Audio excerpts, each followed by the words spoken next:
All right. Today's date is January 31st, 2026. We're sitting in the lovely McGowan household in North Attleboro, Massachusetts. We will be interviewing my mother, Trisha McGowan, today, better known as Pritz, also known as Grammy Pritz to many. Um, so, yeah, excited to get this thing going. Um, I guess before we get going, you want to do a quick intro? Um, I guess so. I mean, this was a nice thought for you to give us this gift, and it's nice to actually sit down and think about some of these questions because we're just so busy in our day to day lives. We really don't stop and take time to stop and think and talk, which is a nice thing. It was a beautiful gift. Yeah. We Well, appreciate it. we've had many conversations on this couch, probably Yeah. not any to this level. But yeah, idea of the interview today is really just, talk about your life, your views on life, experiences, the whole nine yards, start to finish. So All right. excited to get going. All right. All right, first question. What was your childhood home like, and what kinds of things did you love doing growing up? All right. That's a good question. I came from a big Irish Catholic family, 4 boys, 4 girls, and I like to think of myself as the well-adjusted middle child. I was number 4. It was crazy, just like your house. It was chaotic, as you can imagine, and but it was good. I had a happy upbringing. Um, we grew up in a big old antique colonial farmhouse, and we had a big yard. It was almost 2 acres with a brook in the back. We had a built-in pool, so most of the kids in the neighborhood would come to our house to play, and you know, we had like a baseball field on one side, a football field in the back, and it really was quite idyllic. Excuse me. And they were strict though. They ran a strict that generation, kind of like spare the rod, spoil the child. You feared your parents, you know. I think in that way we were a little bit different, you Yeah. know, Mm. and we get spanked, Yeah, you know, back then. But who got spanked the most? my brothers, As they should. definitely, Yeah, uh, definitely. yeah. But but that was kind of common back Hmm. then, and when we had kids, we just decided we weren't going to do it that way. But anyway, what kinds of stuff did we love to do? Um, swimming was a big part of it. We loved going to my grandmother's house. We called her Nanny. That's what we called her. And she had a beautiful house in Greenville, Rhode Island, on a lake Hmm. with a tennis court, and it was really a beautiful home. And so we'd go in the summertime, and we'd take the rowboat out, and or we'd swim across to the island, and we'd pick blueberries, and we'd go water skiing. In the wintertime, the lake would freeze over, and we'd ice skate on the lake. But so that was a lot of fun. And I think another fun thing we used to do as a family was my dad would take all of us in a van up north skiing, and we all had our own equipment. And can't imagine how we pulled that off, but he did.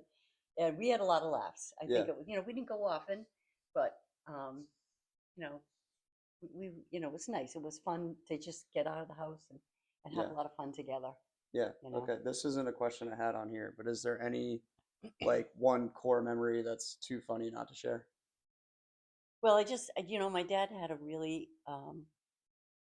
he had a funny sense of humor. Yeah. And so I thought it was, he was into practical jokes. And so one day we were all sitting, we had a big, big table and 2 benches with 4 boys on one side, 4 girls on the other, mom and dad at the head of the table.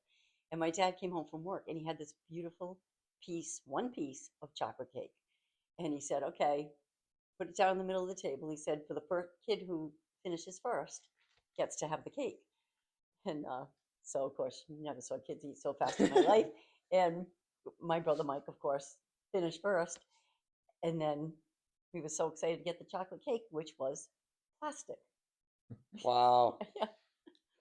Or that's a good one. sometimes he would just like not tell us, and he'd stick a tape recorder under the table, right, and not tell us. And you'd hear the fights going back and forth, or someone would fart or something, and we'd all be laughing, and just and then later on he'd play it back to us, and we just keel over laughing.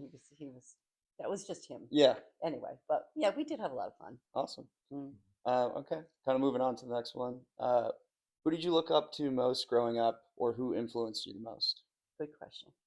All right. Well, obviously, my mother was my first influence in my life, and I learned a lot from her. She was a good mother. Um, yeah, she was dedicated to her family, Hmm. and she had a really deep, good faith. And I think I got a lot of that from her. Just relying on God was a big part of their marriage. And then as I got a little, as growing up, I had my older sister Julie was 5 years older than me, so I always looked up to her. When she got to the teenage years, and I think she was very pretty in high school, a very bright girl, and but then she met the wrong guy, Hmm. and her life totally flipped. And I think for me, watching her and how that changed her life, not for the better, Hmm. you know. I think it made me recognize that that was going to be a very important thing to me to connect with someone who had a really good moral compass. Like that went straight to the top of what I valued. Hmm. Mm. You chose him? No. And this is it. Awesome. That's great. Um, Oh yeah, who else? And then as an adult, when I got married, I looked up to his mother too, my mhm. mother-in-law, Grandma McGowan, and she was just lovely. She was a wonderful person, and she raised 7 kids, and but she did it with a sense of humor, Mhm. and I always liked that. Like whatever crazy situation she'd find herself in, she'd find something to laugh about, Yeah. and I don't know. She always made me feel like she was never judgmental. She always made me feel like I was doing a great job. Wouldn't you say? Yeah, She was yeah, really yeah. It's just very supportive and very supportive. encouraging, Yeah. Yeah, and they helped us out on occasion financially, which was timely, necessary. timely, and Yeah, yeah, and yeah. well received. Mm. But she was another person I really looked up to. Yeah. Yeah, That's awesome. I yeah, mean, definitely the theme of the family is positivity. So good to know where that comes from too. yeah. I guess this is a good segue question. So, how did you and Dad meet, and what was life like for you specifically back then? All right. So as I said, I wasn't really looking. I'm going into freshman year in college at URI. Um, I wasn't really looking for a boyfriend, Hmm. and because I'd seen what happened with my sister, and I wanted to go to college, and wasn't ready to meet with Mr. Right. Hmm. So one night I was out with Paul's sister Jean, and we went to a fraternity party, and Paul said to Jean, "Jean, introduce me to your friend." Mm. And what does she say? "Leave us alone. We're trying to meet boys." So Cold shoulder. we didn't even talk that night. Mm. And then about a week later, maybe they had a pub on campus, and so I was out with my friends, and he was with his friends, and we got to talking, and Yeah. he asked me to go to a John Denver concert because he and his Nice. friends had all gotten tickets already, and then they said, "We're going to get the tickets, and then we're going to get dates." So anyway, we double dated with his friend Brian and a girl that I knew, Karen, and we Yeah, had fun. you're still friends with Karen, Yeah. Brian's At John friend. Denver? What an Yeah, I electric didn't way to even start really off a like John relationship. Denver. Yeah, it was like, You like John Denver? Rocky Mountain High. What are you yeah, talking about? Yeah, that's a conversation for another time. yeah, You yeah, like John yeah. Denver. Anyway, but so yeah, there you go. That's how we Awesome. met. Yeah, I wasn't like a big Denver fan. It just Yeah, he happened to be coming to Providence, yeah. And Sparks flew. Awesome. So number 4 here. What did you enjoy most about being a mom? I love being a mom. It's really like when I was looking in a college catalog, what should I major in? I was like, I just want to work with kids. So I majored in child development. Hmm. And when I first got out of college, I was teaching in a kindergarten, and the kids were so cute. And I just remember thinking it wasn't enough. In that year, I went from being Miss Gill to Mrs. McGowan. I went from Miss Gill with like an 18-inch waistline to being like almost 9 months pregnant with Jim because we got married. And Yeah. like I went in September, and 2 weeks later we got married, right? But anyway, it's just I remember looking at the kids and thinking, I want to see what they look like in their pajamas. Yeah. I want to be the one tucking them into bed at night. I want to be the one to read the bedtime stories, or that they come running to when they cry. And Yeah. I wanted to be a mom. Yeah. Anyway. So much so you did it 5 times. By accident. Awesome. So, as life unfolded, what ended up mattering more than you expected? That's a good question. I guess needing to rely on God, Mhm. because a lot of times, like, it's great when life is going well, but there's bumps in the road, and you really need. I mean, it's been a big part of our relationship. I think is, Mm. with God in your boat, you're not going to sink. Mhm. And I think Mhm. that was important to us. Um, what was the question? As life unfolded, what ended up mattering more than you expected? Yeah. So, I feel like that hits it. Yeah. Okay. Good. Unless you had more you want to share. Like, I mean, I would say the people in my life, like my family, it's everything Yeah. to me. I mean, I put God first and family second. That's just, it's the most important thing. Yeah. Well, can't beat God, so we'll take number 2. Awesome. All right. Number 6. So, for my kids and grandkids that might be watching this one day, hopefully I still have hair. Is there one thing you hope they live by? Yeah, I mean, again, I would say, like, if you put God first in your life is probably going to go pretty well. Mm. People always say, "Oh, follow your heart." Not really. That can be deceiving. Follow, trusting God. Mhm. And make good, thought out decisions, intentional decisions. What was the question again? What would you want them? I would also say To this: live by, yeah, for yeah, my kids and grandkids. people wrapped up in themselves make small packages, and I would say, if you ever feel down, think about somebody else who might be needing a friend or a helping hand or a visit, whatever it is, because ultimately you find that lifts you right out of being sad. Mm. When you focus outward, I think that's the key to happiness. Mm. Right. I love that. Yeah, maybe you've lived your life by that. You truly have. Yeah, So. it's worked for me. Oh yeah. Yeah. No kidding. I guess, is there anything maybe you'd want them to know about me that I guess is funny or something? This is off script, so. Oh, okay. Off script. Well, of course. I mean, we thought it was hysterical the time we're driving along in the car. How old was Zach at the He time? was about 8 or 9, 10 maybe. I know where this is going. Yeah. And we're driving along thinking about, where we're going, what we're going to do today. And all of a sudden, from the back seat comes the question, was I a mistake? And You start to catch on sometimes. yeah. And you got to ask the hard hitting I'm questions. sure your friends are probably telling you that. Well, But for the sake of our grandchildren or yeah, Zach's children someday, Yeah. why don't you explain? I would say not a mistake, a wonderful surprise. And I always and you're right. That's a good message. Like No, I know. who the kids were and their ages and what, Oh, okay. so that they understand. Okay. Yes. We got married. You had just turned 23. I was 25, and the following 11 months later, our first baby came along. That was Jim, and 12 months after that, less than 12 months after that, Carrie came along. Mm. And then a year and a half later after that, Timmy came along. So that's 3 mistakes right there.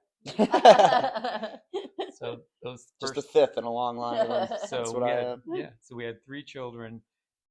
Within the first 4 years of marriage, we had 3 children, and I try to look back at that now, and it's just a gigantic blur. I can't even remember it really. Yeah. Because we were so busy just trying to survive it, and we were stressed out. We were physically exhausted, but look what we got now. And there were 3 little seeds planted, and now everybody's blossomed. And then there was so between Timmy, born in '83, and Maura was born in '88, so 5 years later, right? I have that right? Yeah, I think I have that right. Maura came along, and then that was when we were living in Warwick. We lived in Warwick for 10 years, and then almost 10 years. Yeah. And then we left Warwick in July of '89. Maura was 1.5 years old. No one knew a thing about Zach at that point. He was still 9 or 10 years away, right? Yeah. So we moved in up here, and I just remember thinking, oh my gosh, I just hope if I can get through the first year or two here paying this mortgage, Yeah. then maybe we'll make it. Yeah. But I mean, it was a sense of insecurity, like, right? I mean, both of us were scared to death that this might be a failed effort. I mean, the hanging over my head every single day of my life, pretty much until lately, has been the fear of failure. I mean, that's been hanging over my head. For you, it was maybe not so much thinking that, but it's funny getting back to Zach. So, like at age 38, I had a pretty serious miscarriage, which required a lot of surgery, a lot of recovery, and we had 4 kids, and people were helping out. People were really good about helping out. So 4 years after that, I'm now 42, and I find out I'm having my 5th, and it was hard at first, but in that I would have to say, well, I mean, I was afraid, to go through another, at an older age, and let me just jump in. I would say that you had it took you 2 years basically to recover. You were holding your stomach for 2 years. Yeah. About 2 years after that operation, you started to get back to normal, I think. Yeah. But when I found out I was pregnant, I remember thinking, God has a plan here. Like this, how can this happen? He has a plan. And I'd like to say that what maybe scares you or, you didn't plan for, sometimes God's plan is the best, right? Mm-hmm. And look at there you are. So that's important for, everyone watching this, that you were, you were 42 years old when you found out you were pregnant with Zach. And of course, it had just been 2 or 3 years prior that you had the operation. 4 years? Yeah, 4. About 4 years prior. And so you're 42. I was about 40. I was 44 when we found out. Jim was a senior in high school. Kerry was a junior. Timmy was a freshman. Maura was like 9 or 10 years old. So, I mean, this was coming seemingly, by all accounts, this news was happening at the perfectly wrong time. But we didn't realize what God had planned. He had planned for success. Yeah. And everything since then has worked out like great. Yeah. We couldn't have predicted that. No. And a lot of people, every time, you announce maybe you have another addition to the family, they'd say, better you than me. But now they see our beautiful family, and it's, it's a wonderful thing. We feel very blessed. We really do. Mm-hmm. You kids are great. I mean, if you were a betting person at that time on how it was going to go over the next 20 years, probably not so great. The odds weren't good. Not good, right? You're like people would bet against us probably. Yeah. But it didn't work out that way. It worked out great. I mean, I think it was we were living in this house, but it was over there, right? And 2 years after Zach came along, we were planning for this big room. Mm-hmm. That was a dream we always had, to have a big family room. Yeah. And so things worked out. Things worked out. Yeah. It's one of the things about life. You have to don't be in a gigantic hurry. Be patient. Yeah. Be patient and think good things can happen if you're patient, persevere through some stuff. And love multiplies. Like, we have these 5 great kids, but then they married wonderful people, right? And we have these 12 grandchildren now, and that's another thing we couldn't predict. Yeah. Who our kids were going to meet and marry, and maybe more, right? In the future. And no pressure. We don't. Maybe they're listening. No, we couldn't have predicted the wonderful people that our kids married. They're just great. Yeah. So. Yeah, every one of them. That's rare, actually. Mm-hmm. So. Mm-hmm. Yeah. You're taking over my turn. You realize that. Well, when Zach asks me, I want you to jump in because there's going to be things that you'll think of. Yeah. Sorry. All right. I'm just kidding. What I took from that is I'm a miracle child. So. Yeah. I'm gonna take that. Yeah, that's pretty cool. It took 5 kids to get it right. Yeah, then you get the miracle child, and all is well. All right. So, final question here: is there anything we didn't cover that you'd like to share? I Just don't know. open-ended. I think the Lord loves a grateful heart, Mhm. and I think like right now I'm facing, you know, it's a tough situation, Mhm. but there's so much good that comes out of every. There's a silver lining, you know. But you have to look for it. You have to look. There's been so many good, wonderful things Mhm. that I have to be very appreciative of. And but I think you have to really discipline yourself to don't look at all the bad. Look for the good because it's there. Yeah. And that's I'll say that. You have great outlooks on life, and that's why I wanted to make this video. I mean, you Thank you. relenting positivity at every point. And Yeah, and I would just say that I'm really proud of you. Thank you. You've been the best wife Yeah. and the best mom. Yeah. And I would say the same to you. Like, he's been amazing. Like, sometimes I read about people who are going through a battle all by themselves, and I can't imagine. I mean, I said to him in the beginning, I feel like I need a PR department because it's just so many people, but especially my family, and of course, he's just been there. He takes care of my needs before I even know I need them. So it's appreciative of that. And I think one thing I would say is to anyone that's watching this, life comes at you fast. It comes at you fast. I mean, I'm, you're not 70 yet, but in July you'll be 70. I'll be 72 in just a month, April. So just a couple months. And I can remember thinking, gee, I can't imagine being 40, and that's really old. Yeah.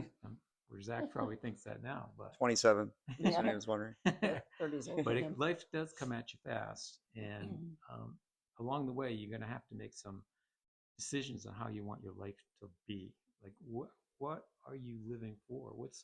What's the point of your life?